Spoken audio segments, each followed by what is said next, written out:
అప్పుల బాధలు వెంటాడుతున్నాయా? అయితే 6 జేవిఆర్ వారి జాతిరత్నాలు ధరించండి. ఇప్పుడే ఒక బ్రేకింగ్ న్యూస్ అందింది. మహా టీవీ మీద బీఆర్ఎస్ పార్టీ కార్యకర్తలు, కేటీఆర్ అనుచరులు పెద్ద ఎత్తున దాడి చేసినటువంటి పరిస్థితి. ఫోన్ ట్యాపింగ్కి సంబంధించి వరుసగా కథనాలు మహా న్యూస్ ప్లే చేస్తూ ఉంది. ఫోన్ ట్యాపింగ్లో ఆడవాళ్ల ఫోన్లు కూడా ట్యాప్ అయ్యాయి. కేటీఆర్, కేసీఆర్, ఇటు రాజకీయ నాయకులు, వ్యాపారస్తులతో పాటు సినిమా సెలబ్రిటీలు, రాజకీయ నాయకుల భార్యలు ఈ ఫోన్లు కూడా ట్యాప్ చేసి విన్నారు. ఎందుకు మీరు మౌనంగా ఉన్నారు కేసీఆర్, ఎందుకు మీరు మౌనంగా ఉన్నారు కేటీఆర్ అంటూ వరుసగా మహా టీవీ ఎండి వంశీ కథనాలు ప్రసారం చేస్తూ ఉన్నారు. దీని మీద ఈరోజు పెద్ద ఎత్తున బీఆర్ఎస్ శ్రేణులు వచ్చి మహా టీవీ మీద దాడి చేసినటువంటి పరిస్థితి. విజువల్స్లో ఆ దాడికి సంబంధించిన దృశ్యాలు ఒకసారి మీకు క్లియర్గా ఇక్కడ చూపిస్తుంది చూడండి. మహా టీవీ ఫస్ట్గా అక్కడ ఆ ఆఫీసు ప్రాణం దగ్గర వచ్చి పెద్ద పెద్ద రాళ్ళు తీసుకొని, బండరాళ్ళు తీసుకొని కొట్టారు. తర్వాత పెద్ద పెద్ద రాడ్లతో అద్దాలు పగలగొట్టారు. రోడ్డు మీద ఏ రాయి దొరికితే ఆ రాయి తీసుకుని కొట్టినట్టు పరిస్థితి. బయట దాడి చేసిన తర్వాత లోపలికి చొచ్చుకొచ్చే ప్రయత్నం చేస్తున్నారు. ఇది ఆఫీసు లోపల ఉన్నటువంటి దృశ్యం మీరు చూస్తున్నారు. అక్కడ ఉన్నటువంటి కెమెరామెన్స్ అందరూ కూడా వాళ్ళు ఏదైతే దాడి చేస్తున్నటువంటి పరిస్థితి ఉందో దాన్ని రికార్డ్ చేస్తూ ఉన్నారు. ఇక్కడ మనకు కనిపిస్తూ ఉన్నారు సీనియర్ ఎంప్లాయీస్ కూడా కనిపిస్తున్నారు. సీనియర్ జర్నలిస్టు అజిత్ గారు ఇక్కడ ఈ డ్రెస్ ఆమె కనిపిస్తూ ఉన్నారు. లోపల ఎంప్లాయీస్ అందరూ కూడా భయపడిపోతూ ఉన్నారు. ఎందుకంటే పెద్ద పెద్ద బండరాళ్ళు తీసుకొచ్చి కొడతా ఉన్నారు.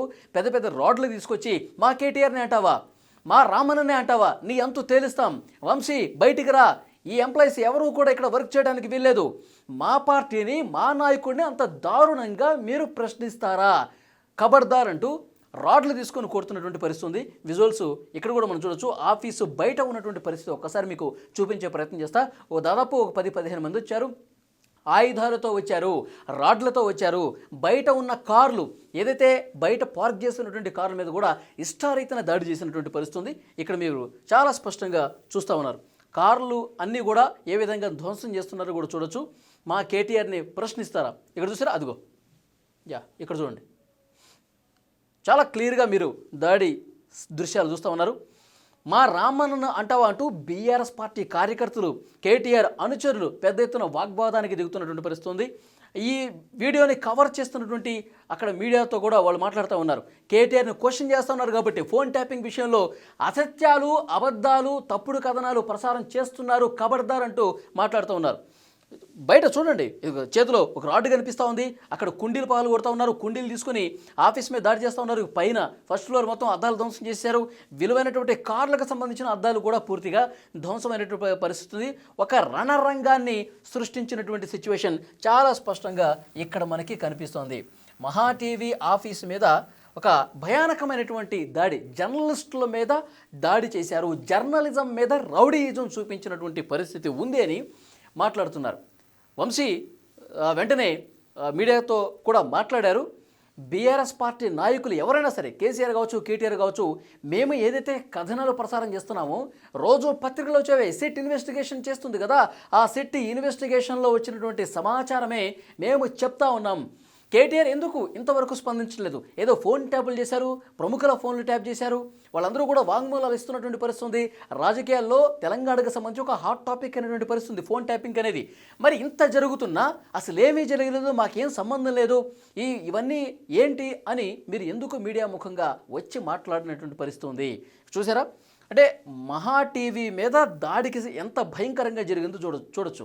పదునైనటువంటి ఆయుధాలు, బలమైనటువంటి ఆయుధాలు తీసుకొచ్చి కొట్టే ప్రయత్నం చేస్తూ ఉన్నారు. నిజంగా నేను చేసేది తప్పుడు కథనం అయితే, వంశీ గారు ఇదే చెప్తూ ఉన్నారు, మేము చేసేది తప్పుడు కథనాలు అయితే కేవలం దురుద్దేశంతో కేటీఆర్ని, కేసీఆర్ని టార్గెట్ చేయడం కోసమే మేము చేస్తుంటే వాళ్ళు ఎందుకు బయటకు రావట్లేదు? ఇందులో అవాస్తవాలు ఉంటే కేసీఆర్, కేటీఆర్ ఎందుకు బయటకు వచ్చి మాట్లాడట్లేదు? సిట్ ఇన్వెస్టిగేషన్లో బయటకు వస్తున్న నిజాల మీద ఎందుకు స్పందించట్లేదు? వాళ్ళు మౌనంగా ఉన్నారంటే వాళ్ళ అంగీకారం తెలిపినట్టేనా? ముఖ్యమంత్రి రేవంత్ రెడ్డి గారు, కాంగ్రెస్ పార్టీలో ఉన్న కీలక నాయకులు అందరూ కూడా రోజు మాట్లాడుతూ ఉన్నారు. బీఆర్ఎస్ వర్కింగ్ ప్రెసిడెంట్ కేటీఆర్ మీద, హరీష్ రావు మీద, కేసీఆర్ మీద వాళ్ళందరూ కూడా ప్రశ్నిస్తూ ఉన్నారు. ఫోన్ ట్యాపింగ్కు సంబంధించి నిజాలు బయటికి రావాలి, ఆడవాళ్ల ఫోన్లు విన్నారు అని రేవంత్ రెడ్డే చాలా స్పష్టంగా కొన్ని సందర్భాల్లో మాట్లాడిన పరిస్థితుంది. ఆ పార్టీ నాయకులు మాట్లాడిన పరిస్థితుంది. ఎప్పుడూ కూడా దీని మీద స్పందించలేదు. అందుకే ఇప్పుడు వస్తున్నటువంటి సిట్ విచారణలో బయటకు వస్తున్న విషయాల మీద మేము మాట్లాడుతుంటే ఈ విధంగా రౌడీలను పంపించి కొట్టిస్తావా కేటీఆర్ అంటూ మహావంశీ ఏదైతే దాడి జరిగిన తర్వాత ఆయన ప్రశ్నించినటువంటి పరిస్థితి ఉంది. ఒకసారి ఇక్కడ మీరు విజువల్స్లో చూస్తూ ఉన్నారు, చాలా ఒక భయానక దాడి అని చెప్పాలి. ఎందుకంటే ఒక జర్నలిస్ట్గా నేను తీవ్రంగా ఖండిస్తూ ఉన్నా. ఎందుకంటే ఈ విధమైనటువంటి దాడులు, భౌతిక దాడి చేయడం అనేది చాలా తప్పు. దీన్ని ఎవరు ప్రోత్సహించారు? వాళ్ళంతటి వాళ్ళే వచ్చారా? లేదంటే ఈ విధంగా కథనాలు ప్రసారం చేస్తున్నారు కాబట్టి ఈ మీడియాని భయపెట్టాలి అని ఎవరైనా ప్రోత్సహిస్తే వీళ్ళందరూ వచ్చి దాడి చేసిన పరిస్థితి ఉందా? దాడి చేసేవాళ్ళు ఏమంటున్నారు?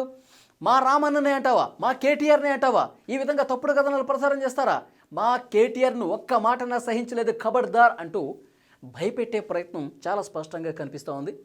నిజంగా ఒక మీడియా హౌస్ మీద దాడి చేయటం అనేది ఇది పూర్తిగా అప్రజాస్వామికం. ఒక జర్నలిస్ట్గా తీవ్రంగా ఖండిస్తున్నా.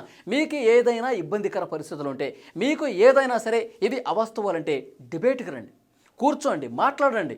ఇది కరెక్ట్ కాదు, మీ దగ్గర ఉన్న ఆధారాలు చూపించండి.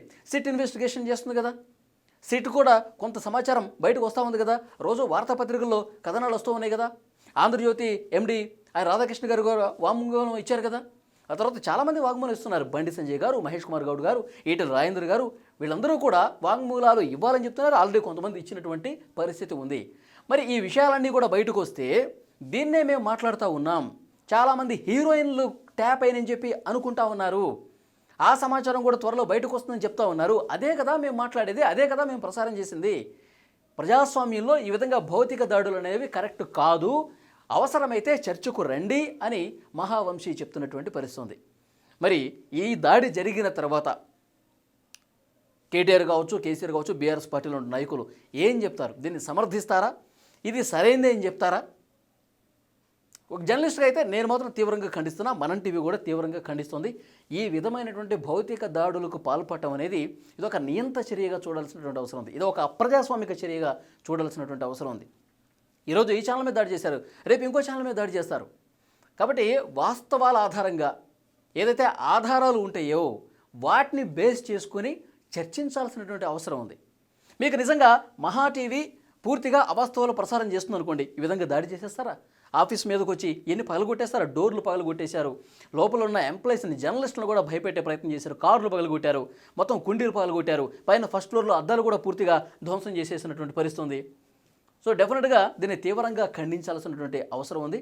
మీకు నిజంగా ఇవన్నీ కూడా తప్పుడు కథనాలు, మహా న్యూస్ అనేది తప్పుడు కథనాలు ప్రసారం చేస్తుంటే మీరు కోర్టును ఆశ్రయించవచ్చు, పోలీస్ స్టేషన్కి వెళ్ళి కేసు పెట్టచ్చు మహావంశం మీద. అంతేగాని ఒక భయం గొలిపే విధంగా చంపేస్తారా అన్న స్థాయిలో పదునైన ఆయుధాలు తీసుకొచ్చి, బలమైనటువంటి రాళ్లు తీసుకొచ్చి ఈ విధంగా భౌతిక దాడికి పాల్పడటం అనేది జర్నలిస్టులందరూ కూడా తీవ్రంగా దీన్ని ఖండించాల్సినటువంటి అవసరం ఉంది.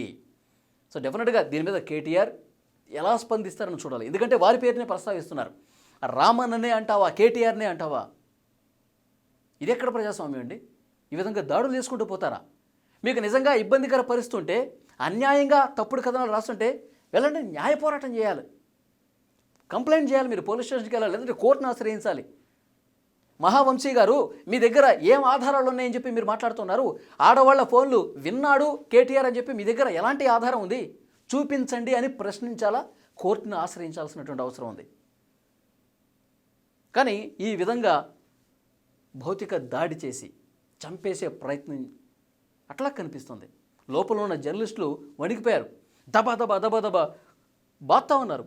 ఇక్కడ చూడొచ్చు మీరు, ఇది లోపల ఆఫీస్ లోపల అక్కడ డోర్ ఉంది, డోర్ క్లోజ్ చేశారు, బయట నుంచి రాడ్లు తీసుకుని కొడతా ఉన్నారు.